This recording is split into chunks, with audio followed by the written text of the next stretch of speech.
தமிழகத்தில் தேர்தல் நடத்தை விதி அமலில் உள்ள நிலையில் வாக்காளர்களுக்கு பணப்பட்டுவாடா செய்வதை தடுக்கும் வகையில் பறக்கும் படையினர் தீவிர வாகன சோதனையில் ஈடுபட்டு வருகின்றனர். கோவை மாவட்டம் மேட்டுப்பாளையம் பகுதிகளில் 18 தேர்தல் பறக்கும் படைகள் தீவிர வாகன சோதனையில் ஈடுபட்டன. அப்போது பெரியநாயக்கன்பாளையம் பகுதியில் 4,27,000 ரூபாய் பணம் பறிமுதல் செய்யப்பட்டதாக கூறப்பட்டுள்ளது. மதுரை மாவட்டம் மேலூர் சுற்று வட்டார பகுதிகளில் தேர்தல் பறக்கும் படை அதிகாரிகள் சோதனை மேற்கொண்டனர்.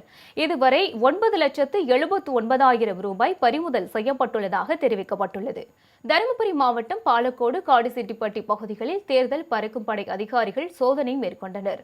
அப்போது உரிய ஆவணமின்றி எடுத்துச் செல்லப்பட்ட 29 வெள்ளி கிஃப்ட் பாக்ஸ் உள்ளிட்ட பொருட்கள் பறிமுதல் செய்யப்பட்டது.